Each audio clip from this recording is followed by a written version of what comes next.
é possível que mulheres cometam agressão neste período. Parece estranho, né, que mulheres no período perinatal cometam autoagressão, principalmente porque a gente idealiza muito o período de gestação, parto e pós-parto como um período romântico, como um período em que as mulheres estão plenas e felizes. Então, é um choque, né, a sociedade ouvir ou descobrir que mulheres no período perinatal elas podem chegar a tal nível de infelicidade, né, de não plenitude e de angústia e de tristeza a ponto de cometer autoagressão, tá? Então, sim, isso existe. Existem, inclusive, pesquisas aí já realizadas, né, com gestantes, com mulheres neste período, por conta de existir aí um alto grau de angústia, de tristeza, que leva essas mulheres, infelizmente, à autoagressão. O que a gente pode considerar autoagressão, né? A gente pode considerar mulheres, por exemplo, que começam a ter comportamentos que se colocam em risco, tá? Situações de risco. Vão existir, por exemplo, mulheres que não faziam uso de álcool e outras drogas antes da gravidez, tá? Mas durante a gravidez, a notícia vem de tal forma que muitas vezes elas vão cometer a autoagressão, tá? De começar a fazer uso de álcool e outras drogas de uma forma mais intensa, tá?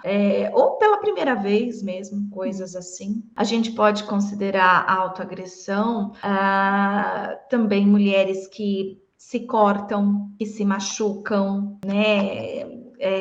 Existem a intenção de se agredir, de se machucar e não de se matar, tá? Não de cometer o suicídio. Então vão existir, a gente escuta muito hoje em adolescentes, né? A situação do corte, que preocupa muito os pais. Eu me lembro que teve uma época que teve um surto na minha cidade, todas as escolas estavam querendo que um psicólogo fosse lá.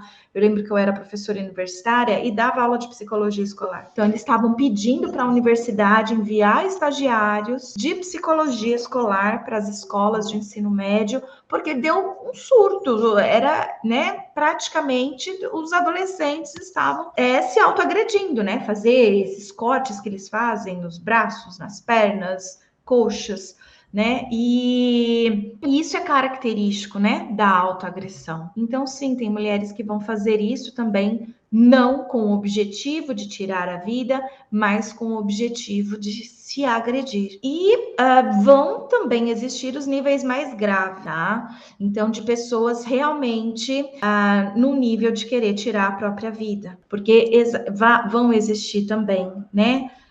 Mulheres e homens no período perinatal. E essa notícia pode trazer muita angústia, muito desespero, tá?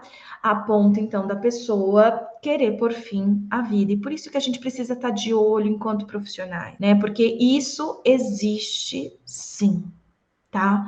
Essas não é algo comum, não é frequente. Assim, o que a gente vê quando as mulheres não estão bem com a gestação são as alterações emocionais, ansiedade, estresse, depressão. Mas, às vezes, o nível ou o tipo de personalidade, ou às vezes até a história de vida com outros transtornos mentais vivenciados em outra época, tá?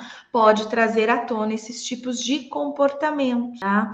A autoagressão no homem, a gente acaba vendo que alguns eles entram mais no período de abuso de álcool e outras drogas, né? Do que as mulheres. Mas a gente pode estudar e perceber isso também, tá? No período perinatal. Aqui a gente está falando mais do feminino, mas a gente não deve excluir o homem disso. Então, para quem trabalha com homens, é importante quando começa a ter aí comportamentos mais autoagressivos, também identificar se ele não vai ser pai, se a parceira dele não está grávida, porque pode ser que a informação dessa gestação possa ter sido também aí um gatilho para ele começar a apresentar esses comportamentos de autoagressão.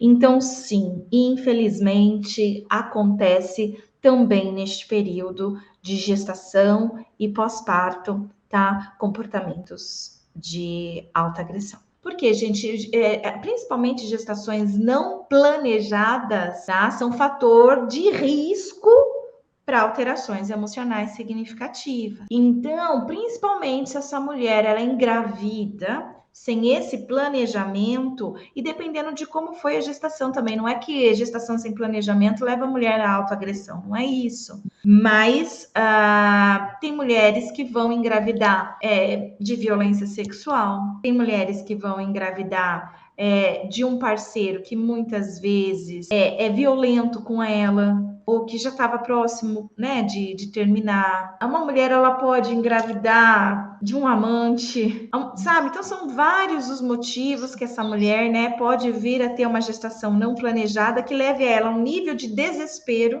tá? E que ela comece, então, a se autoagredir, tá? Seja porque ela se sente culpada, seja porque ela está pedindo socorro, seja porque, sabe, enquanto profissionais de saúde e psicólogos, né, nós precisamos entender o que é o motivo daquela pessoa. Não é assim, né, linear.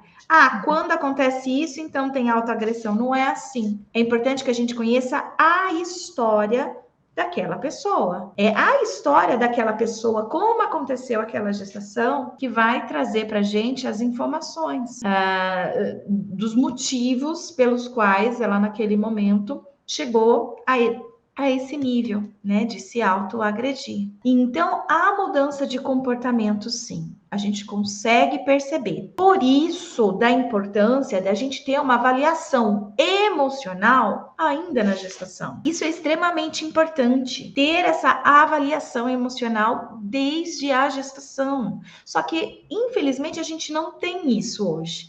A mulher, ela vai para o pré-natal e lá no pré-natal raramente é feita uma avaliação da sua saúde mental. Seja porque o obstetra, de repente, tá lotado de outras clientes e não consegue o tempo para olhar para a saúde mental e olha só para a saúde orgânica, ou seja, até porque a gente não tem psicólogos perinatais, os cientes ainda formados no Brasil, para poder oferecer esse serviço em todas as unidades básicas de saúde, em todas as clínicas particulares onde ocorre o atendimento obstétrico, as consultas.